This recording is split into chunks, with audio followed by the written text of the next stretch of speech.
Allez, salut tout le monde, c'est Danny Dan.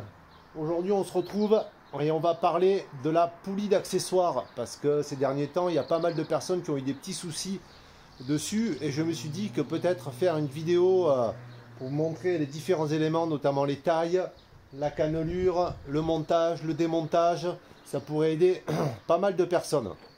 Parce que dernièrement, je suis allé aider Corentin, je ne sais pas si vous avez vu la vidéo, mais voilà, il pensait que c'était l'écrou qui était il l'avait perdu, mais en fait c'était sa poulie d'accessoires qui s'était complètement dévissée et du coup, il a bouffé l'écrou, surtout les cannelures. Et en fait, le problème c'est que cette poulie, elle n'existe plus, elle n'est plus fabriquée, on ne la retrouve plus dans le commerce. Elle existe simplement en pièces d'occasion, quoi. Mais à force, au bout d'un moment, il n'y en aura plus, quoi.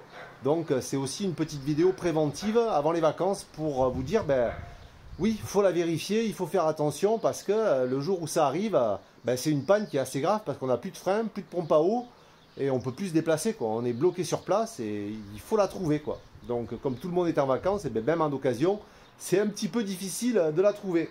Donc on va parler préventif, montage, démontage et on va vérifier ensemble un petit peu les points à regarder et à contrôler. Donc, qu'est-ce que c'est la poulie accessoire? C'est cette pièce-là qu'on voit ici. Et elle est positionnée sur cette partie-là. Voilà, avec les petites cannelures. Alors, comment elle est composée? Eh bien, en fait, elle est composée de cette pièce ici. Vous voyez? Ça, c'est la pièce maîtresse qui vient se fixer sur l'axe. Ensuite, il y a une petite bague. Il y a les 6 vis. Et cette petite pièce qui vient par-dessus, qui permet d'éviter que l'écrou ne se dévisse une fois qu'on l'a serré. Ok? Donc, l'écrou, il est où? Il est là. Il est ici. Et pour finir, on a ce magnifique écrou qui se serre avec une clé de 24. Donc, voilà, il faut l'avoir dans sa caisse à outils, celle-là. Hein, parce qu'on ne s'en sert pas tous les jours. Hein. Donc, je ne sais pas si ça va être facile ou pas de le faire ensemble. On va aller voir les courroies. Alors, il y a deux types de courroies d'entraînement de cette poulie, okay, qui est reliée ici, sur ces deux parties. Attention, ne mettez pas votre courroie ici, elle vient ici, là, sur ces deux cannelures là. Donc, on a la 825, qui est la courroie que tout le monde utilise, qui vient se positionner sur le galet tendeur. Okay, je parle bien de dessus. Et on a celle-ci en 800. Moi, j'en ai jamais vu de montée, mais pour ma part, elle est montée sur mon véhicule parce que j'ai du souci avec la 825 qui, elle, vient se positionner sous le galet tendeur.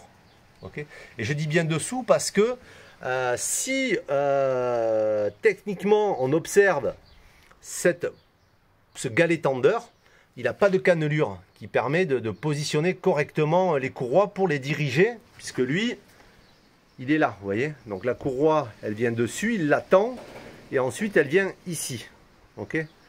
Alors que la 800, on est censé la positionner dessous. Mais elle est plus difficile à installer. Juste pour info, là, je le dis maintenant, parce que sinon je vais oublier, j'essaye de faire les choses correctement. Mais moi, quand j'ai installé la mienne, on va en parler tout à l'heure, hein, mais j'ai eu du mal à la positionner, mais elle est rentrée. J'ai réussi à appuyer sur la poulie tendeur. J'ai fait une vingtaine de kilomètres et ensuite je me suis rendu compte qu'elle s'était détendue. Du coup, j'ai pu à nouveau positionner le galet tendeur pour qu'il vienne vraiment faire la courbe ici. Et du coup, en positionnant une 800 à la place d'une 825, on a beaucoup plus d'accroche ici, puisque la courroie, au lieu de partir d'ici et de monter, eh bien, elle vient dessous. Donc elle est vraiment positionnée. On gagne bien 5 cm d'accroche. Et de plus, elle ne peut pas aller ailleurs que dans les cannelures, puisque ici, il n'y en a pas. Okay.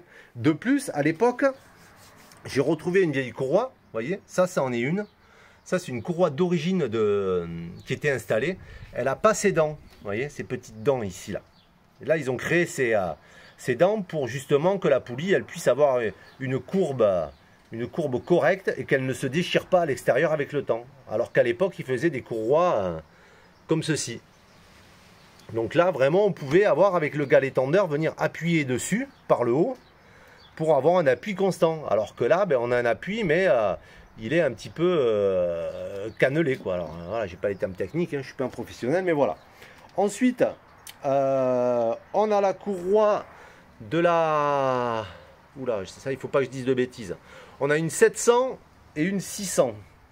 La 600, je crois que c'est la... Putain, j'ai regardé tout à l'heure, là, et je me souviens plus déjà, je vais pas vous dire de bêtises, quoi. Je crois que celle-là, c'est la courroie d'alternateur. Ok, et celle-là, voilà, la 600, c'est la courroie de la pompe à vide. Ok, la 600, elle vient ici, voilà. Ça, c'est la petite courroie de la pompe à vide. Et la 700 ici, c'est l'alternateur.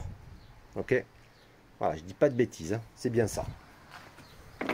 Donc, le petit souci qui arrive quand on perd l'écrou, c'est que, regardez, ça c'est Corentin que je suis allé aider l'autre jour.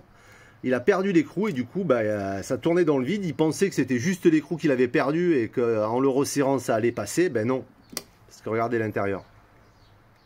Voilà. Il a bouffé complètement et puis en plus, il a insisté, il a roulé et du coup, c'est passé au travers, quoi. Donc là, la pièce, elle est morte. Donc, si ça vous arrive, vous pouvez exceptionnellement, parce que celle-ci, à la base, elle est montée comme ceci, là. Voilà. Vous voyez, ça vient là. Vous pouvez exceptionnellement, parce que vous voyez, il y a une partie qui est mangée et l'autre pas. Vous pouvez la retourner.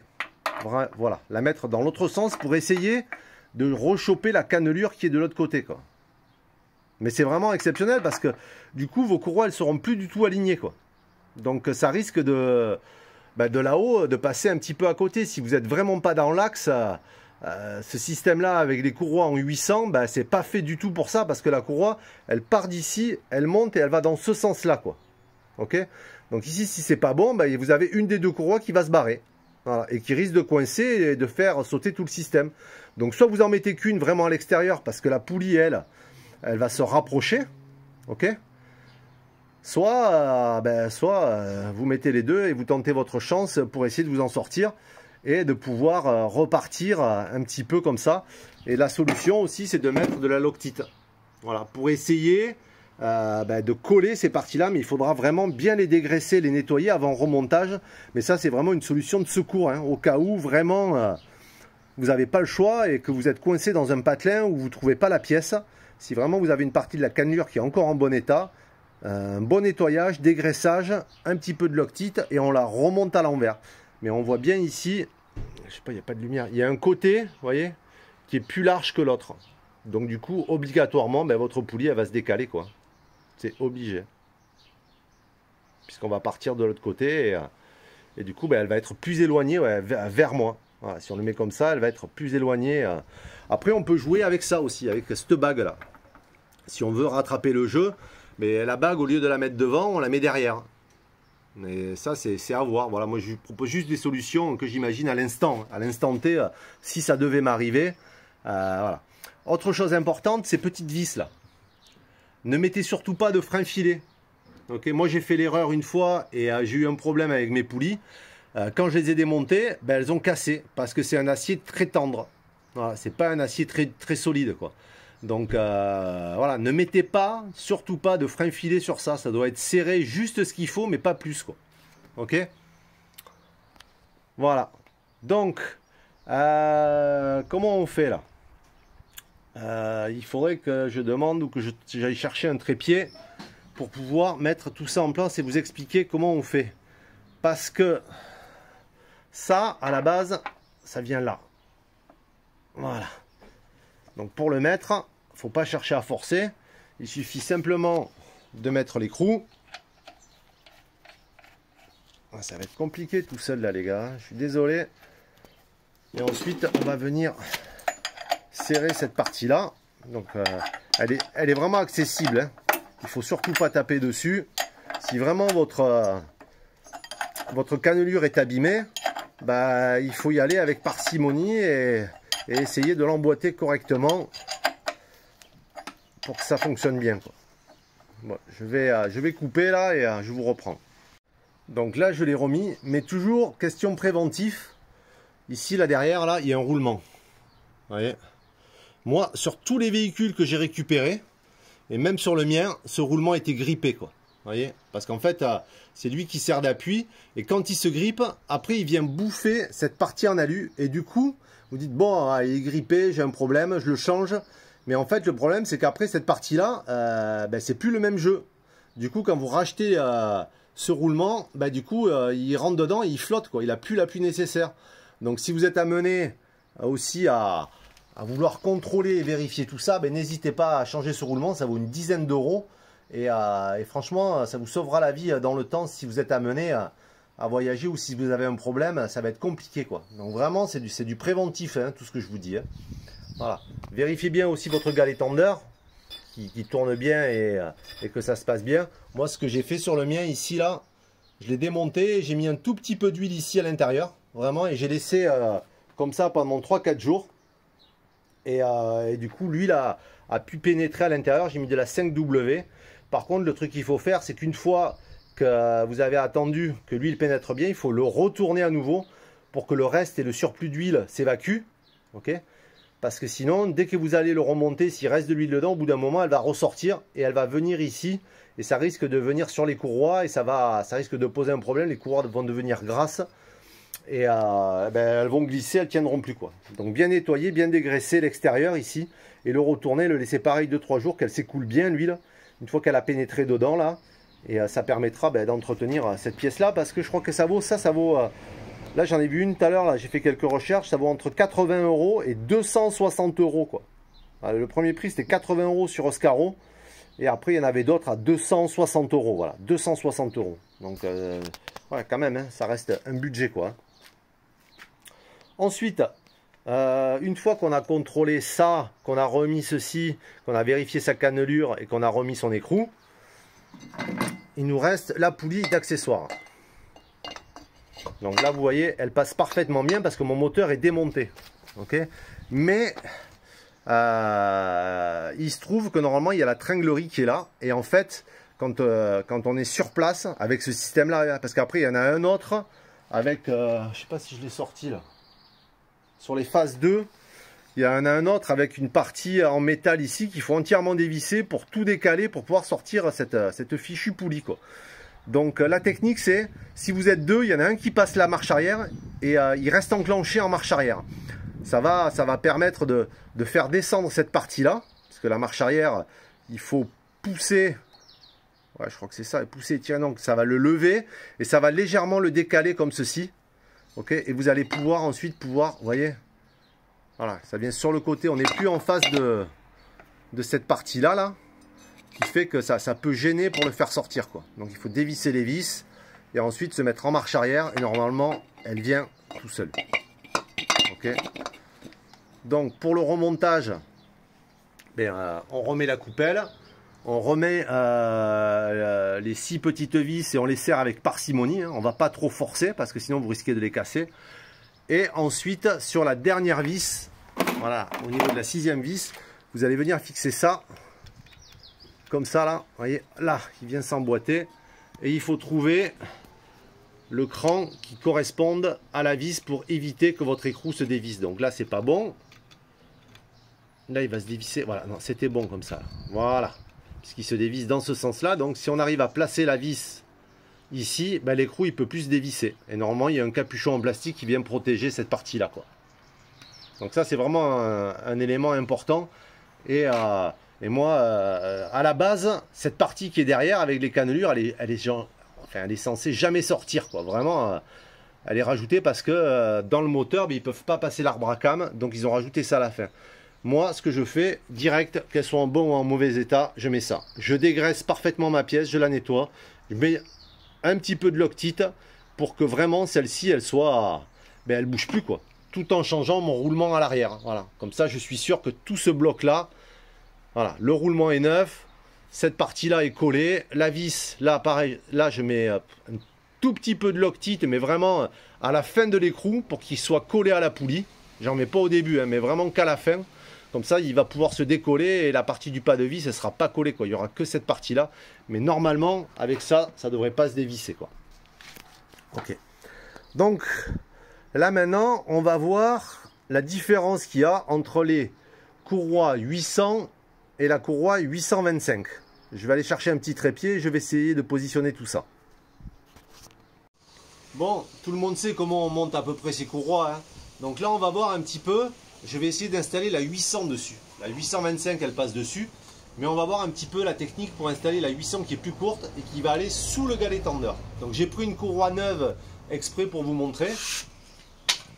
Donc on va venir la positionner d'abord ici et on prend cette poulie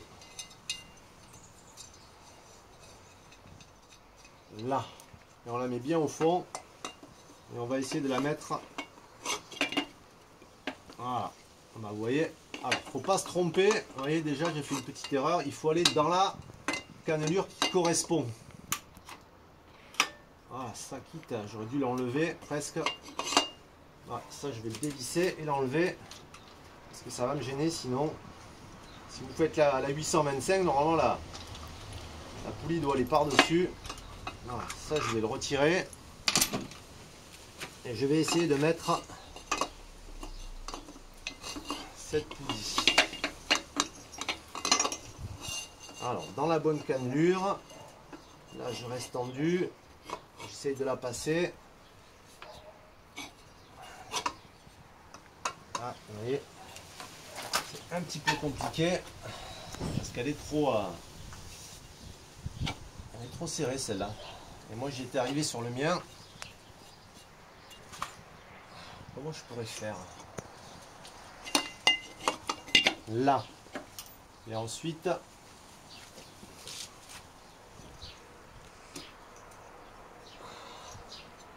moi j'avais fait ça, hein, je l'avais passé à côté ici, là, légèrement de l'écrou pour gagner un petit peu. Là.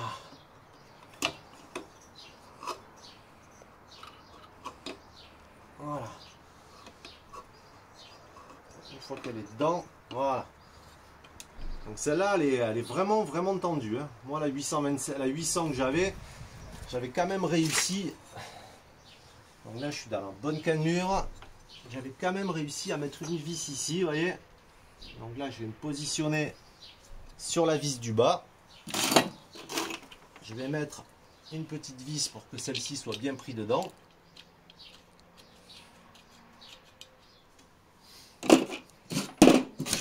Hop, ma clé magique.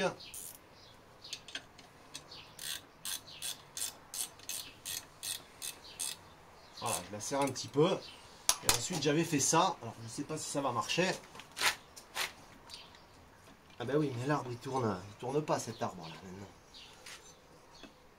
J'avais fait ça là. Voilà. Vous voyez? Alors, c'est un petit peu rock'n'roll. Parce qu'il faut remettre la bague aussi en même temps.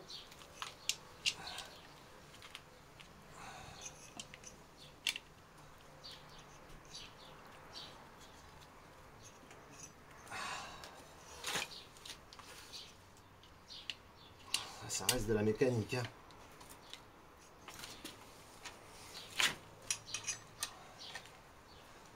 Je ne cache pas que c'est un petit peu... C'est un test hein, qu'on fait ensemble. Hein.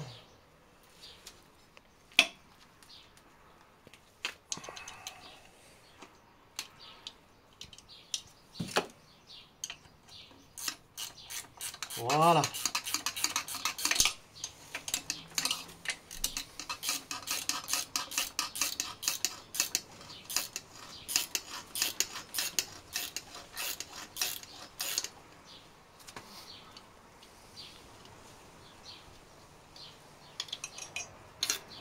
Donc là, je vais la serrer, vite fait.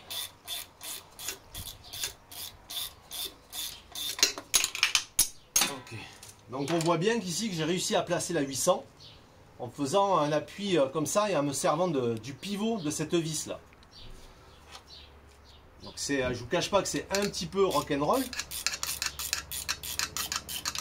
Là, je resserre. La poulie soit bien. Bien sûr, évidemment, on n'oublie pas de remettre cette pièce là. Là, je l'ai pas mise parce que je sais pas, je l'ai fait vite fait quoi. Et ensuite, on remet cette partie là ici. Du coup, le galet tendeur, ben, on va le remettre, mais là, comme la courroie est tendue, ça sert pas à grand chose. Mais on va voir si ça passe. Est-ce que ça passe? Alors moi ce que j'ai fait sur le galet tendeur ici là, parce que celui-ci il est censé, comme la vis est là et qu'ils avaient prévu de mettre des courroies dessus, de faire levier. Vous voyez. Donc moi ce que j'ai fait ici, j'ai carrément soudé une rondelle. J'ai trouvé une rondelle assez épaisse et je suis venu faire des points de 3 points de soudure. J'avais bien nettoyé la partie, j'ai fait 3 points de soudure pour qu'elle évite justement qu'elle puisse fonctionner dans les deux sens quoi. Parce que là, celle-là, elle est censée servir d'appui quoi. Donc ça, le petit écrou qui vient là.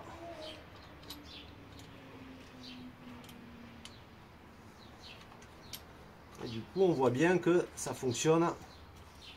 Ça peut fonctionner avec une 800, mais il faut, surtout à ce niveau-là, est-ce que j'ai la clé de 13? Voilà. Bah, je l'ai remonté pour vous, hein, la boîte à vitesse, parce que normalement ce moteur il était entièrement démonté. Donc j'ai tout remonté, la pompe à eau, la boîte à vitesse, pour vous faire ce petit tuto. J'espère que vous apprécierez le travail du dimanche matin. Mais bon, vu le nombre de personnes qui... voilà, et là vous voyez, je peux appuyer sur la courroie. Le seul truc qu'il y a, c'est qu'ici, comme c'est une cannelure, il est ouvert vers le bas, il risque de se décoller quoi. Donc... voilà, si vous avez un petit poste à souder, mais sinon, voilà, ça tient bien. Voilà.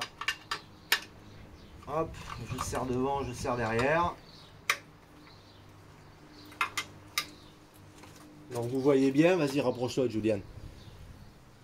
L'effet que ça fait la 800. Vous voyez, et normalement la 825, elle vient là-haut et elle vient se prendre ici. Donc on a déjà une perte ici d'appui.